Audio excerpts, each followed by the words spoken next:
Hey everyone, I'm Madeline Merced from Calf to Code, and in today's video, we're going to go over how to select the right ERP software for your business. Many times we've heard from clients that their systems are outdated and hard to use, but they're overwhelmed by the thought of doing an upgrade. Well, in today's video, we're going to demystify that, give you some real tips that you can use to select the right software for you that'll not only help your business, but help you to sustain its growth. Let's get started.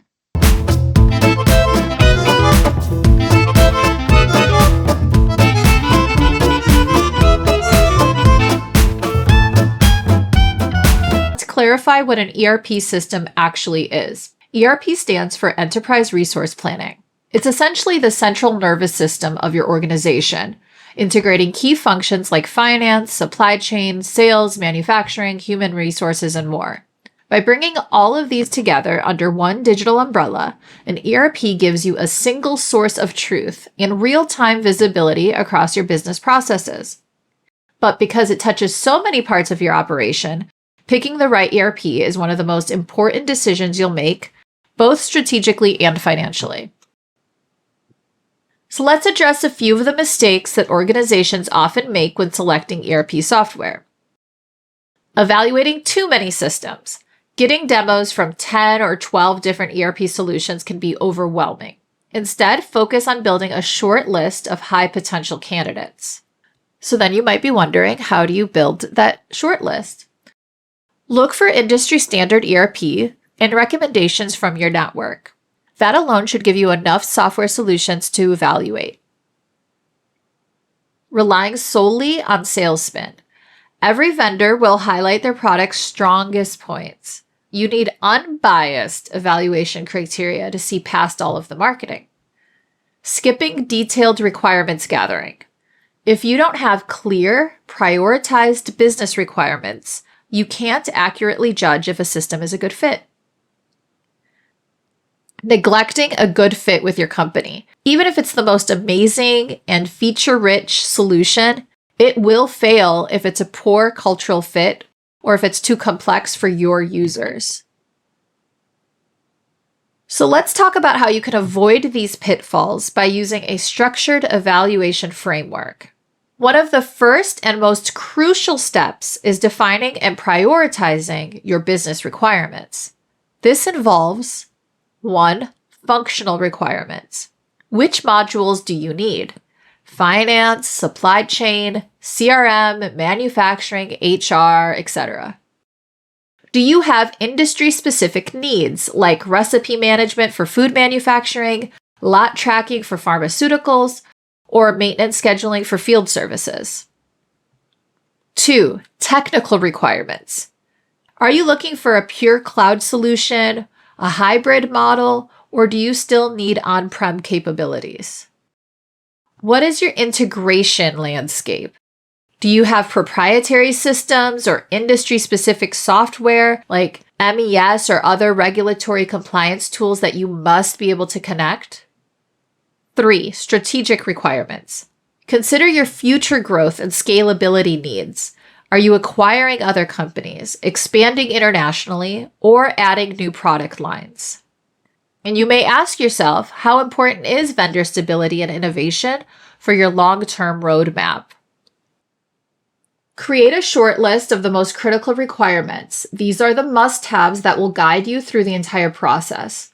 Remember, if everything is a priority, nothing is a priority. So focus on those capabilities and features that will deliver the greatest impact on your strategic goals. Once you have your top 10 to 20% of high impact requirements, use them to narrow the field. Here's a quick blueprint. 1. Industry alignment. Some ERP vendors specialize in certain verticals, like manufacturing, construction, or healthcare. If your industry has highly specialized processes, look for vendors with a strong track record there. 2. Deployment model. If cloud is non-negotiable, eliminate vendors that can't offer a robust cloud solution. Conversely, if you need to keep some data on-prem, ensure the vendor supports that hybrid option. 3. Scalability and company size. If you're a smaller or mid-sized business, you might prioritize simplicity and rapid deployment.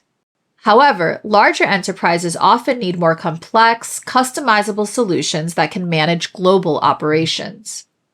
4. References and use cases. Check out success stories from businesses of your size or in your industry.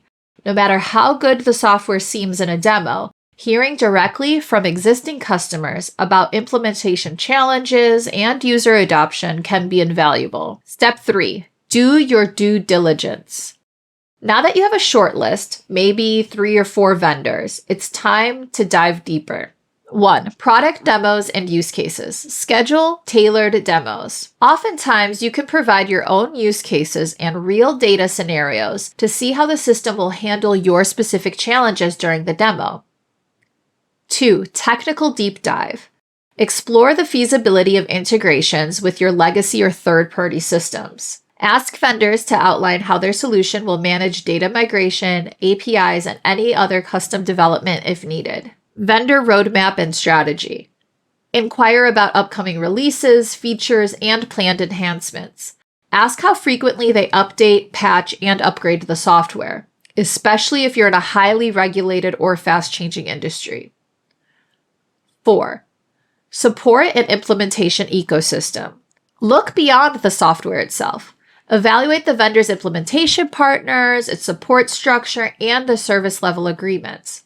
A good product will be derailed if you have a bad implementation team or poor post-go-live support. ERP implementations are significant investments, so cost is obviously a big factor. But remember, cheaper is not always better. Here's what to consider. 1. Licensing model. Is it a SaaS subscription or a perpetual license? Each has different implications for cash flow and future budgeting. 2. Implementation and customization cost. This often exceeds the cost of licensing, especially if you need heavy customizations, integrations, or data conversion. 3. Training and change management. User adoption is critical, so critical for success. Make sure you factor in the costs related to training materials, workshops, and even organizational restructuring if possible. 4. Ongoing maintenance and upgrades. For on-prem, consider hardware and IT staffing. For the cloud, plan for subscription costs and for the frequency of vendor-mandated updates. 5. ROI timeline. A robust cost-benefit analysis should include efficiency gains, reduced errors, and improved decision-making. Estimate how long it'll take to break even and then to see a positive ROI. Even the best ERP solution can fail without the right implementation strategy. So keep these best practices in mind. 1. Strong project governance. You must establish a steering committee and clear responsibilities. Make sure that you have executive sponsorship that is aligned with the project goals. 2. Change management and communication. People will resist new systems. It's just human nature. Communicate the benefits early and often, and in terms that will matter to each department. If it's finance, tout the finance capabilities. If it's supply chain, the supply chain capabilities, and so on. You get the idea. Step 3. Determine if you're going to use a phased rollout or all at once. Some organizations prefer a phased approach, maybe deploying finance first, then supply chain. Others take the approach of just turning it all on at the same time. Either one is fine. Just choose the method that best fits with your culture and your risk tolerance. 4. Testing and user acceptance. Allocate enough time for functional testing, integration testing, and user acceptance testing. This is where you will catch issues before they turn into big issues. 5. Post-go-live support. You must ensure that you have a well-defined hypercare period with additional support resources. This will help you develop user confidence and address any issues quickly. Choosing an ERP system isn't just about features and price. It's about finding the right strategic fit for your organization, one that will help you scale, adapt, and grow. Remember to 1.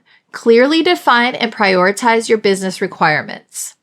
2. Create a shortlist based on industry focus, deployment preferences, and scalability.